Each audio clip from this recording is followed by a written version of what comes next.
நண்பர்களே வணக்கம். நான் உங்கள் பிரியா. நம்ம இன்றைக்கி பார்க்க போகிற பதிவு என்ன அப்படின்னு பார்த்தீங்கன்னா, சிவனோட பிறக்கும் போதே சிவபெருமானோட அம்சத்தில் பிறந்த 3 ராசிக்கார பெண்களை தான் நம்ம பார்க்க போகிறோம்.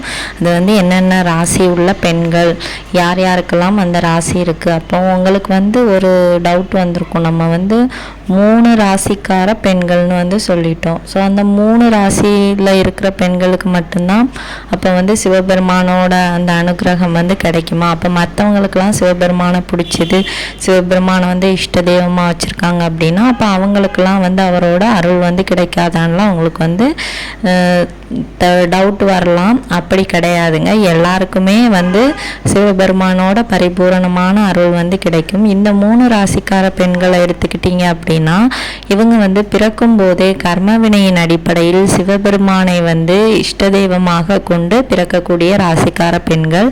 ஆனால் என்னதான் இவங்க அந்த ராசியிலே பிறந்து கர்மவினையின் அடிப்படையில் சிவபெருமானோட அந்த ராசியின் அடிப்படையில் பிறந்த பெண்களாக இருந்தாலும் ஒரு சில பேர் அவங்களுக்கு இது தெரிகிறதே இல்லை. ஒரு சில பேர் சின்ன வயசுல இருந்தே சிவபெருமான் மீது மிகுந்த அருள் கொண்டு இருப்பாங்க. அது எப்படின்னு தெரியாது.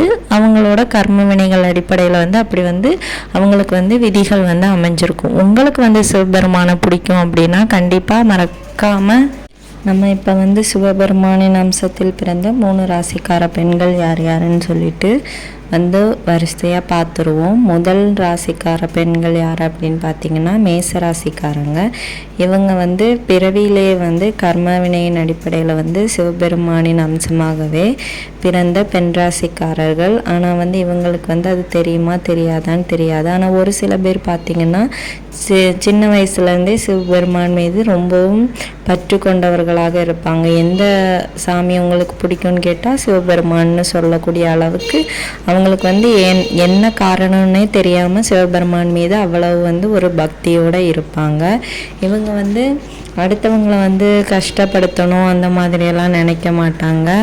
இவங்க சிவபெருமான் என்ன மாதிரியோ அடுத்தவங்களுக்கு உதவுற குணமாக இருக்கிறாரோ அந்த மாதிரி ஒரு உதவுற அம்சமாகத்தான் இருப்பாங்க.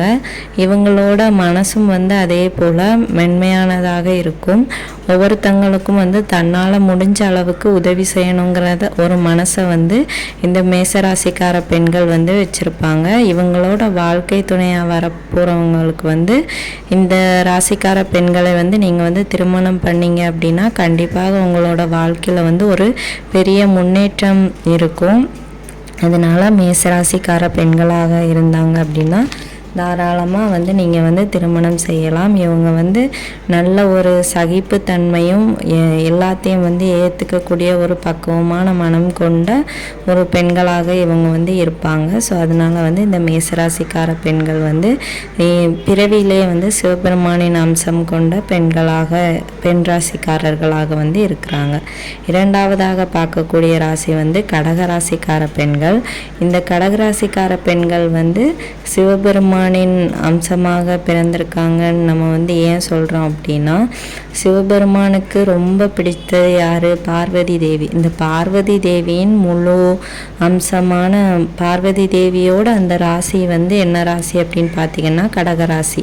அதனால தான் இந்த கடகராசிக்கார பெண்களை சிவபெருமானுக்கு மிகுந்த ஒரு பரிச்சயமான பெண்கள்னு நம்ம சொல்லலாம்.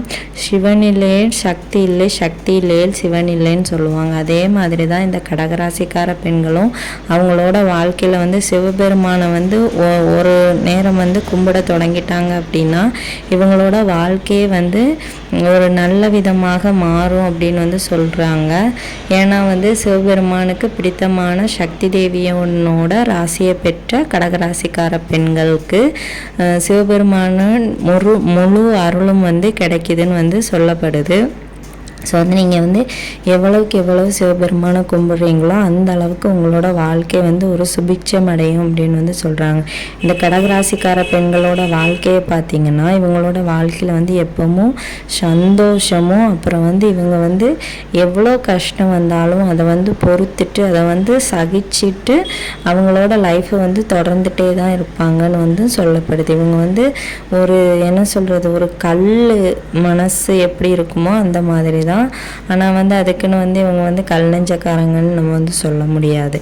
இவங்களுக்கும் வந்து அடுத்தவங்க மேலே அன்பு பாசம் எல்லாமே இருக்கும். ஆனால் வந்து அதை வந்து வெளிக்காட்ட வந்து சுத்தமாக தெரியாது. அதனாலேயே வந்து இந்த கடகராசிக்கார பெண்களை வந்து எல்லாருமே வந்து கோபக்காரங்க அப்படின்னு வந்து சொல்லுவாங்க. இது உண்மையாக இல்லையான்னு தெரியல. ஆனால் வந்து நிறைய பெண்களை வந்து நான் பார்த்துருக்கேன், கடகராசிக்கார பெண்கள். ஸோ அதை வச்சுட்டு நான் சொல்கிறேன். நீங்கள் எப்படின்னு சொல்லிவிட்டு நம்ம கமெண்ட் செக்ஷனில் சொல்லுங்கள்.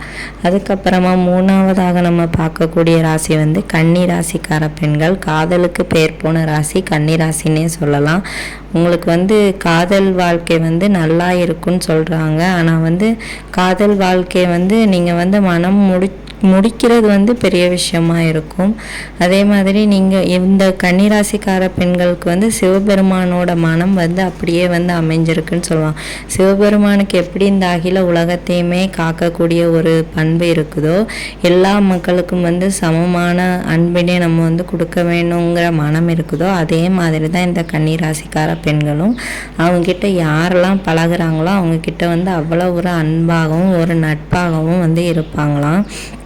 அதே மாதிரி வந்து இந்த கன்னிராசிக்கார பெண்கள் வந்து ஒரு மென்மையான குணம் படைத்த பெண்களாக தான் எப்பவும் இருப்பாங்களாம் அப்படின்னு கூட சொல்லப்படுது. இது வந்து உண்மையா இல்லையா நம்மளுக்கு தெரியாது. நீங்கள் யாராச்சும் இந்த 3 ராசியில் உள்ள பெண்கள் வந்து இந்த பதிவை வந்து பார்க்குறீங்க அப்படின்னா, நம்ம பதிவில் சொல்லியிருக்கிற அடிப்படை குணங்கள்லாம் வந்து உங்களுக்கு இருக்குதான்னு சொல்லிட்டு நம்மளோட கமெண்ட் செக்ஷனில் கமெண்ட் பண்ணுங்கள். மறக்காமல் உங்களுக்கு வந்து சிவபெருமானை பிடிச்சிருந்துச்சு அப்படின்னா ஓம் நம சிவாயங்கிறத கமெண்டாக போஸ்ட் போடுங்க.